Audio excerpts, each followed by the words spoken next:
Hablaremos esta noche de los ancianos hebreos, de los ancianos en la civilización hebrea, la importancia social del anciano. Así que diremos que según los escritos más antiguos, en la época del nomadismo, los ancianos desempeñaban un papel fundamental y eran considerados los jefes naturales del pueblo. Moisés tomó sus decisiones solamente después de haberlos consultado. Antes de eso, cuando Dios le habló a Moisés, le pidió que reuniera a los ancianos de Israel para crear un consejo. Le dijo Dios, después de indicar que juntara 70 ancianos. Primero le dijo, juntame 70 ancianos, juntame. Y después le dijo, tomaré una parte del espíritu que hay en ti y lo pondré en ellos, para que lleven consigo la carga del pueblo y no tengas que llevarla tú solo. Los ancianos fueron entonces considerados como portadores del Espíritu Divino, investidos de una misión sagrada y también como guías del pueblo. Sus poderes religiosos y judiciales fueron enormes. Cuando se celebraban los sacrificios reparadores, por algún pecado de la comunidad, ¿no es cierto? La comunidad cometió un pecado, acá le vamos a ofrecer a la divinidad 3, 4 vacas, qué sé yo. Eran ellos los que imponían las manos sobre el animal. Si un hijo se rebelaba contra sus padres, los viejos eran los que decidían la pena que le correspondía, que podía ser incluso la lapidación. Así que le levantó la mano al padre, lapídelo. Si un hombre acusaba a una mujer de no llegar virgen al matrimonio, también. ¿También qué? Lapídelón. Sí, también. No, lapídelán. Claro. Dice, la lapidaba. Bien. Y lo mismo si un hombre se negaba a casarse con su cuñada viuda. Usted me dirá, ¿qué es eso? Es una obligación que prescribe la Torá. Algún día hablaremos, ¿no?, de un conflicto que hay incluso en el moderno Estado de Israel entre el laicismo y los religiosos. El Estado laico en algún momento no tuvo más remedio que adoptar algunos de los preceptos de la Torá, por ejemplo, para el matrimonio. El matrimonio es religioso y entonces hay una cantidad de inconvenientes. Si se cumplen todos los preceptos de la Torá, hay inconvenientes. La obligación del hermano de casarse con la viuda del hermano fallecido. Y eso es un lío, ¿no? Ese es un lío. Pero hágame acordar, porque es una charla que hay que prepararla con cierto tiempo, ¿no? Podemos hablar de muchos conflictos que hay entre el laicismo y la religiosidad en el moderno Estado de Israel. Hablaremos de los partidos políticos, incluso los partidos no solo dentro de este moderno Estado, sino dentro del sionismo, partidos dentro de la comunidad, aun cuando todavía no estaba organizada como Estado. Y hay algunos partidos laicos y otros partidos religiosos. Yo siempre me acuerdo que el primero de los partidos religiosos tiene un nombre que para mí es imposible de olvidar, porque se llamaba Mizrahi, el partido Mizrahi, ¿no? Y entonces cada vez que veo a Federico Mizrahi, nuestro director musical, pues pienso que pertenece a un partido religioso, al primer partido religioso de la historia política de la moderna comunidad israelita. Pero bueno, estamos con los viejos. Los viejos, ya queda dicho, eran muy importantes, ¿no? En cada ciudad el consejo de ancianos era todopoderoso. Durante el período de los reyes, ya en tiempos de David, luego de Salomón, etcétera, se consolidó el papel de los ancianos como consejeros. Y los reyes se mostraban muy deferentes con los viejos, respetaban sus atribuciones, etcétera. David les envió una parte del botín arrebatado a los amalecitas y durante la guerra entre David y Saúl, cada uno intentó poner de su lado a los ancianos. Esa armonía entre los reyes y los ancianos continuó durante el gobierno de Salomón, que también los consultaba che, ¿dónde les parece que pongamos el arca del templo, cómo la trasladamos? Yo qué sé. A partir del reinado de Roboam, allá por el año 935 a.C., aparecieron las primeras discrepancias. Y sucedió que el rey no tuvo en cuenta la opinión de los ancianos y siguió el consejo de los jóvenes. Apareció la primera muestra de un conflicto generacional que está relatada en el libro de los Reyes. Parece que el pueblo había solicitado una disminución de los impuestos. Roboam pidió consejo a los ancianos que habían estado al servicio de su padre, Salomón. Y los ancianos sugirieron que hiciera lo que el pueblo pedía, es decir, disminuir los impuestos. Pero Roboam no estuvo de acuerdo y pidió consejo a los jóvenes. Y los jóvenes recomendaron, exactamente lo contrario, que se aumentelo. El rey siguió esa indicación, aumentó los impuestos y no le fue bien. Es que justamente el relato bíblico sugiere que lo correcto nace de la sensatez del sabio que es viejo, ¿no? Así que es un relato con una moraleja bastante conservadora en todos los aspectos. Dice el cronista que el conflicto llegó a ser permanente en los estados monárquicos, en los que siempre estuvo el rey presionado por sus cortesanos para que se liberara de la fastidiosa tutela de los viejos, porque los viejos venían del reino precedente e impedían esa renovación, ¿no? Es una conversación muy linda esta también, que hay que preparar bien. Estoy pensando en Stalin.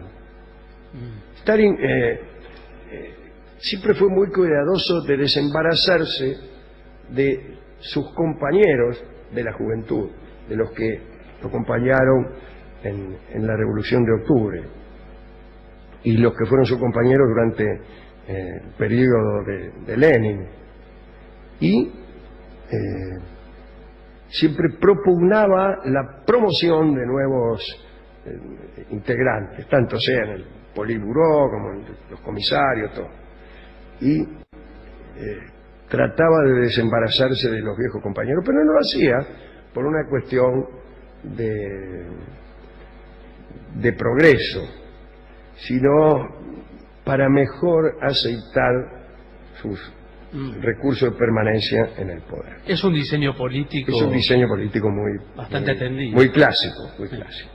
Bueno, los escritos más antiguos coinciden en destacar la nobleza, la sabiduría, el carácter venerable de los ancianos, cuanto más edad tuvieran. O sea, cuanto más viejo, mejor. El patriarca era el modelo. E incluso la asombrosa longevidad de los patriarcas fue muestra de la bendición divina. Se atribuye a estos jefes míticos de antes del diluvio una edad extraordinaria. Aquí tenemos la lista. La edad a la que murieron.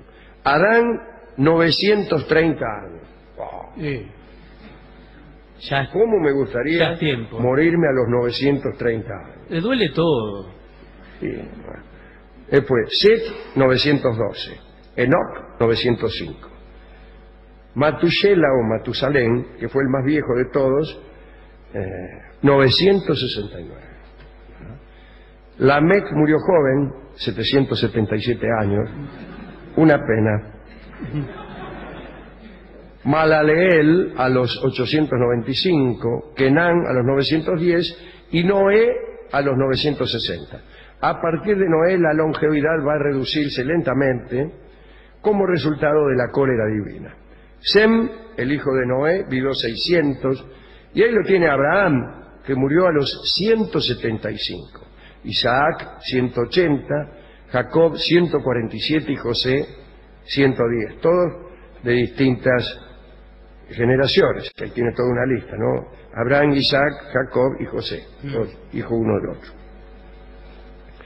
Lo mismo que los pueblos vecinos pensaban los hebreos que una larga vida era señal de favor divino, ¿no? Aparece incluso en la historia un curioso episodio respecto a este asunto. Como sabemos, José era el hijo de Jacob y llegó a ser virrey en Egipto. Fue el que deslumbró a Faraón con la interpretación de los sueños. Y en una oportunidad, José le presentó al Faraón a su papá, a Jacob. Y la única pregunta que el faraón le hizo a Jacob fue sobre su edad, porque ese era el mejor modo de conocer el poder del Dios de un pueblo. Y Jacob confesó 130 años, 20 más que los que tenían los sabios egipcios. El más viejo sabio egipcio tenía 110. Y el faraón quedó impresionado y sintió un gran respeto por un Dios que proporcionaba a sus patriarcas una longevidad tan considerable. Y el respeto aumentó cuando Jacob dijo que en realidad sus años eran pocos, puesto que sus antepasados llegaban a vivir muchos más. Pero, mire cómo son las cosas, ¿no? Dios castigó a Jacob por esa queja, por estas palabras, por haberle dicho eso a Faraón. Y resolvió darle 32 años menos de lo que tenía pensado hacerlo vivir. Y Jacob vivió desde ese día 17 más, hasta los 147. Y pudo haber vivido hasta los 179, si no me falla la cuenta. Si no hubiera abierto la boca ante el faraón, bueno, eso por boquiflojo. La ausencia de ancianos en una familia era como una maldición. Los profetas, cuando querían señalar algún mal, decían: ya no habrá viejos en tu casa. Una gran siete. Unigranciente se lo agrega. Sí, me pareció. Además de la veneración religiosa, la verdad es que la ley mosaica acompañaba ese cuidado y garantizaba el respeto. Ponte de pie ante las canas, honra el rostro del anciano, se leía en la ley. Así que no solo los ancianos, sino también los canosos recibían respeto. La bendición otorgada por el padre anciano. Bueno, y es tan cierto esto que Abraham le pidió en cierta ocasión a Dios que lo encaneciera, porque pasaban los años y él no tenía canas y las necesitaba para hacerse respetar. Después, la bendición otorgada por el padre anciano era sagrada e irrevocable y convertía al hijo bendecido en heredero. Él lo hacía, porque elegía su heredero. Está el famoso robo de la bendición que Jacob hizo a su hermano Esaú, que parece que era el merecedor de ella. Pero ya le hemos contado muchas veces ese episodio. Sin embargo, hay que decir que en algún momento hay una carga de dolor por el paso del tiempo. Por más que te respeten, que te den poder, que se prosternen ante tus canas, el dolor por el paso del tiempo aparece también. A nadie le gusta llegar a ser poderoso y venerado, pero a cambio de la decadencia de cualquier capacidad vital. Bueno, algo de esto aparece también en las escrituras, en los textos rabínicos. Recuerden ustedes al rey David, que padecía de impotencia. Dice la crónica, cito al cronista, atención, David era viejo, lo cubrían con vestidos, pero no entraba en calor.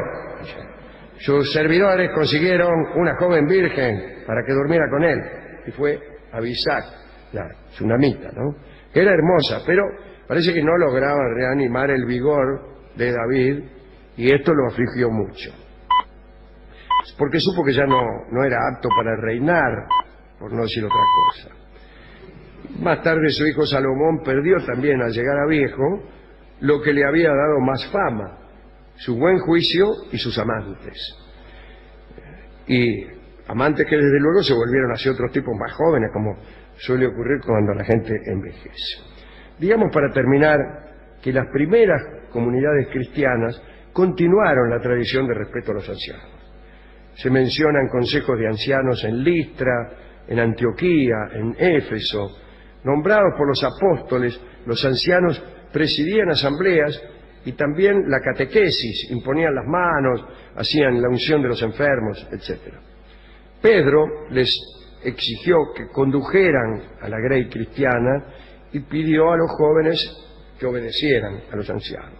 Juan y el propio Pedro se llamaban a sí mismos ancianos por haber pertenecido al grupo de los primeros apóstoles. El término ancianos, que aparece también en los escritos de nuestro amigo Flavio Josefo, amplió por un tiempo su significado. Significaba personaje importante de la comunidad. No solo un tipo de mucha edad, sino un tipo famoso por su sabiduría y no necesariamente viejo. Bueno, todo esto, dirá alguno, contrasta con lo que se ve hoy, señor. Sí. Sí, que una no puede subir a un colectivo y que le den el asiento y no respetan a una señora anciana como yo. Siéntese, señora. Es verdad. Sí, sí, señor. Sí, cómo no, señor. Tiene razón, señor. Bueno, no, tampoco se burle Le dé la razón como los viejos. Claro, como los locos.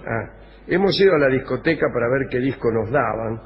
Nos atendió un discotecario viejo, provecto discotecario, que hacía 103 años que estaba en Radio Continental.